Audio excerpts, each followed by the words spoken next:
Đợi. Một xe cẩu gần đó đã kéo chiếc ô tô lên khỏi mặt nước.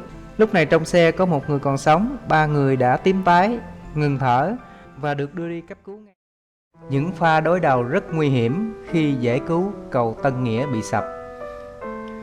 Khoảng 11 giờ trưa ngày 1 tháng 6, trong lúc giải cứu xe tải 11 tấn đã làm sập cầu Tân Nghĩa tại huyện Cao Lãnh, tỉnh Đồng Tháp, thì một sự cố tiếp theo đã xảy ra.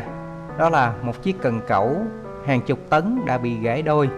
Trước đó, vào khoảng 14 giờ ngày 31 tháng 5, cầu BOT Tân Nghĩa thuộc xã Tân Nghĩa, huyện Cao Lãnh, tỉnh Đồng Tháp vừa dừng thu phí vào tháng 2 năm 2019 thì bất ngờ sập nhịp giữa. Do trên cầu lúc đó có chiếc xe tải lớn chở hàng hóa và một xe ba gác đang lưu thông trên cầu từ hướng Tân Nghĩa đi khu du lịch Gáo Dòng. Hậu quả, nhịp cầu đè lên một chiếc ghe đang lưu thông ở bên dưới kênh. Có ít nhất 4 người đi trên hai xe, nhưng rất may là chỉ bị thương nhẹ. Nhằm giúp kênh Tháp 10, hay còn gọi là kênh Nguyễn Văn Tiếp, và đường huyện lộ Tân Nghĩa Gáo Dòng sớm được thông thương, ngay ngày hôm sau, khoảng 9 giờ ngày 1 tháng 6, được sự huy động của Sở Giao thông Vận tải Đồng Tháp, một xà lan chở cần cẩu có trọng tải lớn đến vị trí cầu Tân Nghĩa để trục vớt các phương tiện bị rơi xuống kênh. Sau hơn 2 giờ thực hiện cứu hộ, xe ba gác và toàn bộ hàng hóa trên xe tải đã được đưa lên bờ. Đến khoảng 11 giờ cùng ngày, khi cần cẩu tiến hành trục vớt xe tải thì bất ngờ chiếc cần cẩu bị gãy đổ và những người chứng kiến thêm một phen hốt hoảng, và xe tải một lần nữa rơi và chìm hẳn xuống kênh. Chiếc ghe cũng lại thêm một lần nữa chịu cú va đập cực mạnh của chiếc cần cẩu bị gãy. Mời các bạn cùng chúng tôi theo dõi quá trình trục vớt chiếc xe bị nạn nhé. Ba gác còn lắm. Xe này đưa cậu luôn chứ. Cắm đầu xuống vậy nè. Đưa xà lan. Đưa xà lan. Đưa cầu nữa cho xuống. Nó lên cho qua khỏi gì điện á. Đưa xà lan á. Nó gan đứng đó. Đó, xe đó là hình dung ở trong đó, nó gấp xuống đó. Ê, cái cầu giữa, cái cầu ấy là sập xuống luôn không? Chắc là hình dung lúc mà nó chạy nó gấp xuống đó. Đó ngang qua là nó như vậy nữa đó. Cái đó đó.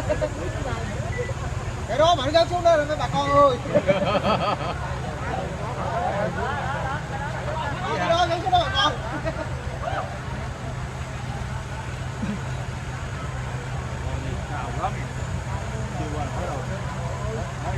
Đâu lên cầu, đứng đây lên cầu rồi sao rồi xuống lên nó khắc phục bỏ tôi rồi. Qua khỏi gì điện đưa ra nè. Đưa xà lan chứ. Việc giải cứu chiếc xe tải bị nạn gặp thêm một cái vấn đề khó khăn nữa, đó là đằng trước đó là một đường dây điện trung thế. Chính vì vậy, cần cẩu cần phải nâng chiếc xe tải hàng chục tấn này nâng lên với độ cao khoảng 20 m để đưa xe tải qua khỏi đường dây điện trung thế. Chính vì vậy, việc giải cứu gặp thêm nhiều khó khăn nữa. Đưa xà lan. Quay để vô xà lan, nó dẹp đồ đó thấy không? Đâu tới đây chứ không?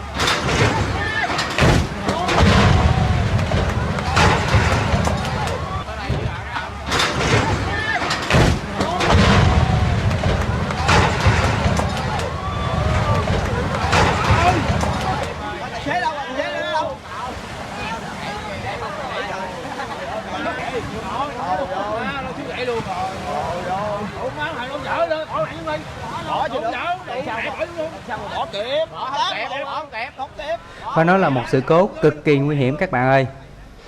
Mời các bạn cùng xem lại ở cái góc độ khác nhé. Quá ok luôn. Đợi.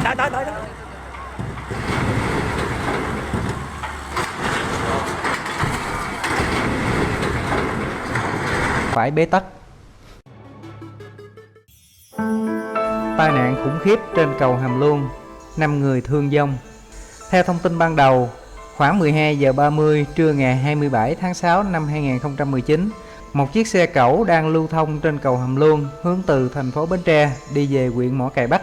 Khi lên cầu Hàm Luông, xe bị sự cố và tụt dốc. và va chạm với một chiếc ô tô 7 chỗ biển số thành phố Hồ Chí Minh đi cùng chiều và chạy từ phía sau. Cú va chạm mạnh khiến lan can cầu Hàm Luông bị văng ra một mảng khá lớn và hai phương tiện bị văng ra và rơi xuống con kênh nhỏ ở bên dưới. Khoảng cách từ con kênh đến mặt cầu khoảng 10 mét. Nhiều người đi đường và người dân hô hoán kêu cứu và tìm cách giải cứu những người trong xe ô tô nhưng không thành. Một xe cẩu gần đó đã kéo chiếc ô tô lên khỏi mặt nước. Lúc này trong xe có một người còn sống, 3 người đã tím tái, ngừng thở và được đưa đi cấp cứu ngay sau đó. Còn tài xế xe tải bị thương và đã rời khỏi hiện trường. Theo thông tin từ Bệnh viện Đa khoa Nguyễn Đình Chiểu, tỉnh Bến Tre cho biết, một người đã tử vong, 2 người còn lại đang nguy kịch và được các bác sĩ tích cực hồi sức. Hiện lực lượng chức năng đang tiến hành điều tra và làm rõ vụ việc.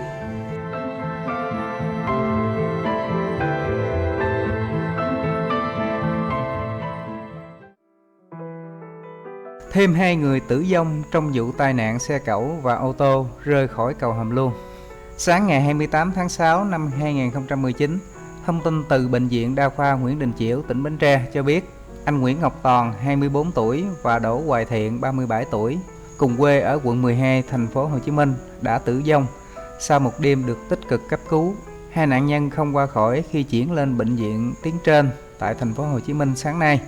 Đây là 2 nạn nhân trong vụ ô tô 7 chỗ va chạm với xe cần cẩu rơi khỏi cầu Hàm Luông vào trưa hôm qua. Theo điều tra ban đầu, vào trưa hôm qua, anh Nguyễn Phước Lộc, 30 tuổi, quê ở Đồng Tháp, lái xe cẩu chạy từ hướng cầu Rạch Miễu về huyện Mỏ Cày Nam, tỉnh Bến Tre. Khi lên cầu Hàm Luông, xe bị sự cố và tuột dốc, va chạm vào xe Innova 7 chỗ do anh Toàn chạy từ phía sau. 2 xe lao vào thành cầu, rồi cùng rơi và lật ngửa ở dưới kênh. Tài xế xe cẩu bị thương nhưng tự thoát ra ngoài được. Một phụ nữ cùng 3 người đàn ông bị kẹt cứng trong chiếc ô tô bị biến dạng và ngập sâu khoảng 1 mét nước. Người dân xung quanh đó đã cố gắng giải cứu những người bị nạn nhưng không thành. Cho đến khoảng 30 phút sau, khi xe cẩu gần đó đến kéo được ô tô bị nạn lên bờ, thì các nạn nhân lúc đó mới được giải thoát. Trong đó có một người phụ nữ 57 tuổi đã tử vong. 3 nạn nhân còn lại được đưa đi cấp cứu. Nạn nhân tử vong trưa hôm qua là bà Lê Thị Dĩnh, sinh năm 1962, ngụ xã Ngãi Hùng, huyện Tiểu Cần, tỉnh Trà Vinh, đã tử vong trước lúc nhập viện. 2 người là Nguyễn Văn Hạnh, 33 tuổi, ngụ tại thành phố Hồ Chí Minh, trên xe ô tô 7 chỗ, và tài xế xe cẩu là Nguyễn Phước Lộc, 30 tuổi, ngụ tại tỉnh Đồng Tháp, bị thương và sức khỏe đã ổn định. Hiện tại, các lực lượng chức năng đang trục vớt các xe bị nạn và tiếp tục điều tra làm rõ nguyên nhân vụ việc.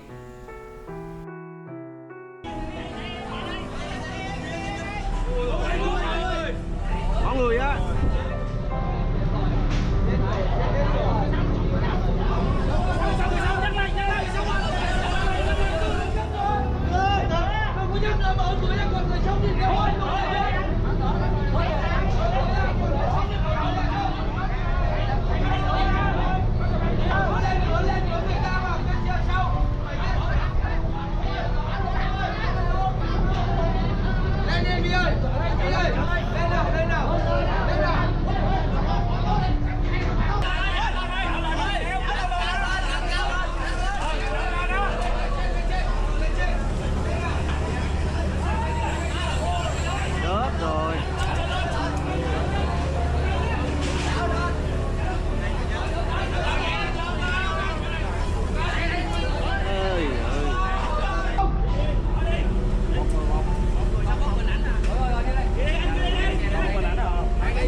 Dỡ lên coi còn ai không? Dỡ ra, ví dụ người ta không cửa cạnh nên người ta còn sống mới đưa người ta lên chưa?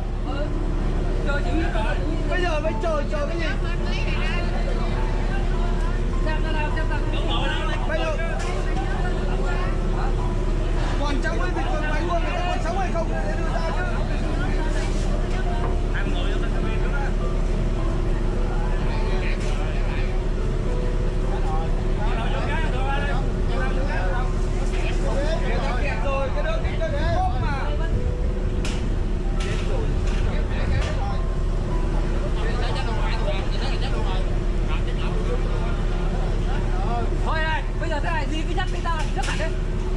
Nhấc cả lên cho lên đi.